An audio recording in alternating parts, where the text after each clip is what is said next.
Hello and welcome to the Every Other Saturday podcast for a brand new video, not a podcast, but a match reaction. We could not let this one just sort of fade away to next week.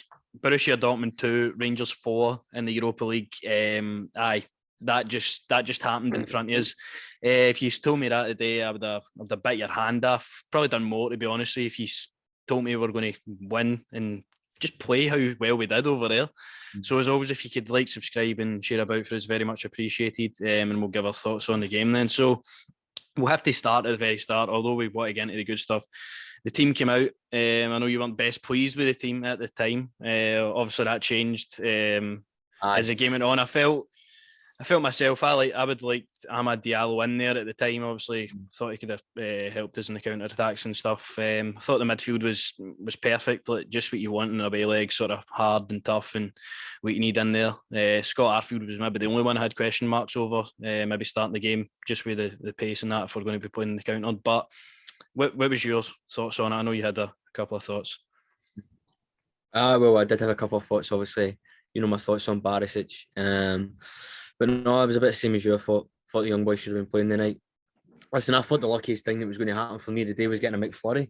A free McFlurry with my McDonald's. But Rangers have gone and topped it off, so I'm no caring. Aye, so obviously the team came out. You look at the Dortmund team, it's unchanged for their game against Union Berlin. Still very strong superstars in that team.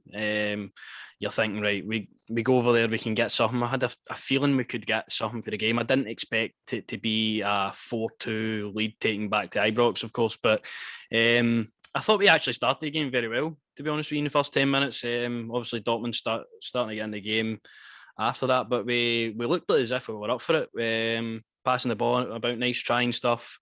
But after that, we had to soak up a great deal of pressure. Barisic obviously had that chance in that sort of 10 minutes as well. Nice for Kent to find them. I think he just is starstruck at the thought he's through and goal. He thinks about the pass, but he's got to rattle it. He's just got to rattle it. He's got to rattle it, or he's got to play it to Scott Scott Arfield. Mm-hmm. Just waiting. He's just waiting for that pass, and it's a nice thing win into the net there. No, but I think he was a bit starstruck. He didn't know what to do with it. No, but as you said, first half was a bit. It was a bit eggy, mate. I was a bit sitting there, just full, honestly. But no, I thought, as you said, mate, tremendous. The only one, as I say, I would have hang about was probably Barisic sometimes for me. It was a bit too negative, but listen, I don't really care, as I say. Exactly. On a night like this, every single player in that team can hold their head high tonight, and they've achieved something massive tonight for not only just us watching at home, the Rangers fans in attendance, like Scottish football as a whole. Like, that is mental that we have went without even standing a chance. Nobody gave us a chance to even go over and win the game. And to dominate and play like we did is just unbelievable. But Dortmund did obviously come into their own a wee bit in the first half. Zagadou had the free header, which he sclaffed that. Had a couple of other chances where it was sort of half chances. And we get a corner the first time we sort of break up the pitch after soaking up a lot of pressure. Never thought much of it, to be honest with you. And the game stops and there's somebody down there hanging, and VAR check comes on the bottom of the screen. I'm like, wait a second here. See it, clear handball. The referee doesn't even really look at it again. Penalty. I couldn't watch the penalty. I had this jacket zipped down, I had one eye peeking out. But the ball hit the back of the net and we're 1-0 up. Dreamland at that point, innit? Dreamland at that point, mate. I almost choked on my fries when I seen that referee gave that penalty. And then obviously just waiting patiently, man. The dog was hoping it was going to be its lucky day and the fries were falling on the floor. But no, man, I honestly can't believe he... If there was one penalty that out of all of them that he had to score, man, it was that one there. And it was, as I said to you, man, for Tavernier, somebody who's been with us for a long time now, for him to score the first goal for us, that's special. All that pressure that's on him, and he handles it and he puts it in the back here, and just a special night for Tavernier all together, mate. Yeah, captain the side, of course. Going to Borussia Dortmund, the best team we've played probably in about 10 years. And for him to cap that off after the run he's been on with Rangers is very special for him, definitely. For then, it was just sort of like, don't concede to the break. Like, just keep it tight. Go in with some sort of lead. That was probably the best spell of the game in the first half, where for them, we just grew in confidence. We're like, no, we can actually go and do this now. Broke up the pitch again. Another corner, another set piece. That guy's at the back post. just name Thursdays Alfredo Morelos. Just replace it. Just name it Alfredo Morelos, because every single time he's on the telly in a Europa League night, he just does the business. Done it again. Unfortunate for Joe Aribo, because it did look like it was going in off the post, but Morelos makes sure. And 2-0 is just like, you're like, what is even happening? What is even happening? As I say, I was hoping for the knee slide, but I'll take whatever he said into the camera. I'll take whatever he said, and I will agree. I will back whatever he said. But no, listen, it was you knew he had to get a goal tonight. He had to get a goal tonight for me. And as Joe should have made sure to get the last touch, but Alfie does the business, as you say. Thursday nights probably should make a touch. Somebody should make shirts. Whoever makes shirts out there needs to make a. Remember RVD, Mr. Monday Nights. It needs to be Mr. Thursday Nights. Mr. Thursday Nights. But no, I'm so proud, as you say. That was probably our best spell in the first half. Coming into the end of the first half, I was just breaking up at basketball games tonight, mate. That was the first quarter. Second quarter, we're at half time right now until next Thursday. So. Big game, man, and I'm just, as you said to me, obviously Fashioning that couldn't play because of the whole COVID stuff. Mm-hmm. They'll be back for it, and I'm just thinking about him and Ryan Kent's pace, cutting that defence to shreds, man. That's all I'm thinking about. Aye, and then for half time, obviously you go in. I think Dortmund were shell shocked by us. Aye, they were shocked, mate. Quick goals. They were like, because they thought they were going to have it their own way. It was playing into their hands a bit until we get that penalty, and obviously we grew in confidence. 2-0 up at half time. You're like, right, just keep it tight. Make a substitution if you have to. I said obviously in the podcast during the week there, maybe James Sands comes in for a back five, which he obviously did eventually. But I never expected the half to start the way it did. Again, we just kept the confidence that we got for the end of that first half and just took it right into the second. They obviously made a couple of changes and all, Reina and Mukoko coming on. So they're two youngsters looking to make an impression as well. So had to watch out for them, but they never really done much at all. They're their best players, honestly. They two, when they came on, became their best players. Sort of hanging you off there, mate. But I thought that Gio boy, listen, there's something about that boy Gio. I don't know what it is, but probably the name. Aye, he's a special man. Aye, so obviously they took him on. I get what you mean. They brightened the game up my attacking point, because I don't know. That run that boy made, forgot his name. That was a beautiful run that he made. Nobody could cope with his pace going through there. It was a bit like Ryan Kent going up against the Dortmund defence. Aye, and just as you say, Ryan Kent, he pips Mukoko on the right-hand side. He gets the ball. He skins the full Dortmund defence, lays it off to John Lundstrom. John Lundstrom just is like, fuck it, I'm going to hit it right into the corner, man. I literally could not believe that was a thing that happened. John Lundstrom, a guy who, again, just kicks on for that Hearts game. That Hearts game is the new breath of John Lundstrom, should we say. He's kicked on, and what a goal for him to add to his collection. Always screamers with John Lundstrom. So at that point, you're 3-0 up. You're like, Jesus Christ, like, what do you even do now? When that goal went in, obviously I was sitting on my couch, carpet on the floor, slid down. I was doing a Drogba knee slide celebration. I'm not ashamed to admit that. My knees are a bit skint now, but 3-0. What was your thoughts at that point? What a goal, mate. That is, I honestly could not. Ryan Kent, man, tremendous tonight again. Did everything that we needed him to do. He took the Dortmund team to school. He told them, this is how you play football, son. And then John Lundstrom, a guy who, I mean, as you say, at the start was getting criticised left, right, and we backed him since day one, backed him even before we signed him. I said, that's a guy that could come in here and do the job. What a strike. Honestly, that is, as I say, that's a guy that's went from playing relegation football with Sheffield to playing in the biggest game is probably his life, let's be honest, for him. Man, and he scores a yell-to-a goal like that. That's a sensational night for him as well, man. Tremendous performance all round for John Lundstrom. If you're looking for a man of the match, man, I'm telling you, for me, honestly, you've got your Ryan Jack and John Lundstrom in there in the middle of the park. Tremendous. Going in for the tackles, that's what I like to see. Being real footballers, you know what I mean? None of this pansy stuff where, don't hit me. Big hit you. That's what I'm going to do. Come in. Bill Goldberg. Big spear. Calvin Bassey at the back. I thought Calvin Bassey, Conor Golson at the back were really good tonight. I thought they were tremendous. Ryan Kent and my boy Alfie doing the business, man. So, I mean, all round, as I say, full fantastic team performance. The two Dortmund goals, you can't really do anything about them. And I think just before you talk, Jack, I'm just going to say, me and Alan McGregor share something in common. We both dislike Barisic, it seems, because when he told them, fucking move, he should have, mate, honestly. I know, and I get a wee booking for that as well. I just 3-0 up at at Dortmund. I'm just jealous of all the Rangers fans in the stadium at that point, because that's what a night that would have been. This is probably the best European result in our lifetime. Like, this is unbelievable. Obviously they get one back with Jude Bellingham, really nice goal. Thought he did stand out a bit. Obviously it was a poor night in the hole for Dortmund, but he did stand out that he's going to be a top player for years to come. Great goal. Ferenc, you're like, oh fuck, they're going to come back into it now. Again, we break away. They've committed too many men forward. We break up.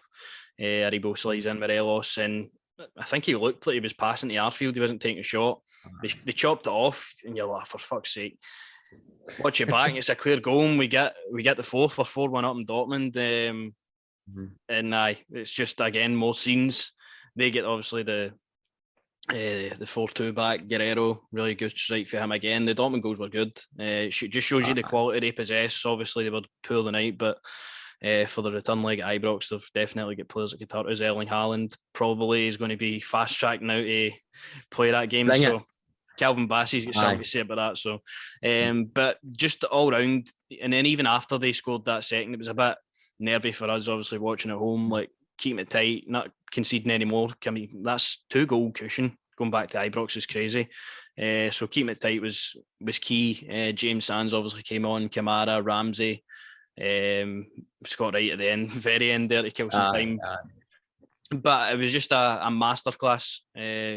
My full praise goes to Giovanni Van Bronckhorst, first off, for the way he set up the team. I thought it was fantastic for him, because that's the way we should play. If we want to soak up pressure and take our opportunities, we've done it perfectly tonight, and just take every single player on the pitch. I know Barisic isn't a fan favourite for yourself for that, but obviously probably he was the poorer on the park of the Rangers players, but he still rolled up his sleeves at times and he put a shift in. Listen, not one of the players on the parks am I going to say was awful. Do you know what I mean? I just thought in the first half a wee bit at the start, do you know what I mean? He was a bit angry, as I say. Second half, he was still angry, but as I say, I'm not going to criticise any one of them. They all played their hearts out tonight. It was a real football game if you were a neutral. That would have been a fantastic game of football if you're a neutral, but as Rangers fans, man, heart and mouth stuff. Can't believe this, as I say to you right here, right now, mate. This is a game that we're going to be telling our kids, they're going to be telling their kids about, man. We just done Dortmund, what, another 1,000th game or some part like that? 1,000th game at the Westfalen Stadium, I know. So when that's what I'm on about. Listen, you're talking about Gio. We have been critical of Gio, you know what I mean, as a whole, as a fan base. Maybe sometimes think it's been a bit too negative when we take the 1-0 lead. Maybe bring Lundstrom on to shore it up. But tonight, spot on, the manager got it. And listen, no critics going forth. I'll tell you that. The manager is top notch. I mean, Ross Wilson must have been sitting there. I've seen people were getting pictures with him on the streets and all that. He must be sitting up there with like a 6-cag or something. Yeah. A lot of business I've done here. I know. Honestly. It's just all round just a great night, because I don't think any Rangers fans were really expecting to go out there and witness a victory, let alone what we just watched. So it's just it's a great night to be a fan of the club. Puts a lot of eyes on us as well. I mean, a lot of people are going to pay attention to Rangers now in this competition, and as a whole, I would like to think after something like that. So they were the favourites. Borussia Dortmund, they still are the favourites for the competition. So massive scout for us to be able to go over there and do that. And even if we fall short at Ibrox next week, that memory there, beating them in their own patch, is going to be mental. So I'm looking forward to the game at Ibrox, but more importantly, I'm looking to the game at Dundee United now. I'm hoping all the players, because they dug in hard tonight and they put a shift in, are all right for the game at Dundee United, and nobody else sort of hobbled off at the end. I hope that's all just fatigue for the game. But what a platform to go into Dundee United now. Exactly what you wanted. Exactly what you wanted, mate. And as I said to you, every game now until the end of the season is a cup final in terms of the league. So back at it again. They've got to re-energise themselves, do what they need to do. Maybe go to the cinema house like John McLaughlin did. We can bump into him again if he wants. No, they've got to just go again. As I say, the night every Rangers fan around the world will enjoy this one tonight. Tremendous result. As I say, not even me. I came on here for the podcast and I said, you got to have the hope, you got to have the belief. Go over there and do them. We've done it. Call me Mystic Mac, because I do predict these things. But I just can't believe that tonight. All round, that's my kind of football performance, really. When you're away against a Champions League level opposition, they shouldn't be in this competition. They should be Champions League is the way they look at it. And I don't think they expected to have that kind of pressure just to have that all put on them tonight, man. By us, I can't believe the whole it, attitude of the Dortmund team just screams to me like, "Oh, we'll win anyway." Like, the way they were sort of passing it about before we went in front, like, was sort of like, "If we just turn up, we'll win," and that's the mentality that teams like this get wrong against teams like us. That's the problem with as I say to you, the whole teams that wanted to be in the Super Leagues and the whole, do you know what I mean? They just automatically think, oh, well, we're going to win this game. This isn't, you know what I mean? Every game you've got to turn up and you've got to perform, because as I say to you right now, the guys sitting in the crowd, the women sitting in the crowd, they've worked their backside off to come watch you play football. Do you know what I mean? So you need to work hard. As I say, mate, I'm so proud of the team tonight. Morelos, even he was cramping up, he still was running, he was still getting it a wee bit, obviously, before Scott Wright came on, just to look, you're just stand there, mate, and do what you need to do. But no, I'm just really proud. Sands as well, when he came on, I thought he did a tremendous thing. I don't think the boy's put a foot wrong since he's been in the door. He comes on at a point in the game. He comes on at a point in the game where, I mean, they're still pushing. Like, they're desperate to go and score goals. So to come into that sort of environment and shoot up the defence well was, again, very good for James Sands. Again, I know he not had plenty of game time, but for what he's done so far, he's looked all right. Just for me, just for me, mate, I just think since the boys came in, I know people were trying to be critiquing the first. I think the boy's been fine. I think he's done what he's been asked to do perfectly. And I like that the manager was changing the system up as well. I like that. I like that the manager's constantly thinking, right, cool, how do we get the result? How do we keep going? I tell you what we do next Thursday, Jack. We intimidate them with the Bayern Munich stuff. I'm telling you, come on. You've got to get the Bayern Munich banners out and all that. Come on, get right in their head. And I hope he's playing. I hope Haaland's playing. I'm telling you. You want to meet Mr. Thursday Night Morelos and he's home? Yeah, no. Well, you're about to see a knee slide, I'm telling you. No, and we'll all have our eyes on that, of course. Next Thursday, we'll go and enjoy the night. I'm going to watch the interviews for Van Bronckhorst and stuff on the telly, and look forward to the game on Sunday now, hoping to get the same sort of performance level. But quite go on tonight. Just a buzzing one. Dortmund 2, Rangers 4. Unbelievable. If you could like, subscribe and share, it'd be very much appreciated. And we'll see you next week for the podcast. Cheers. Thank you, Stu.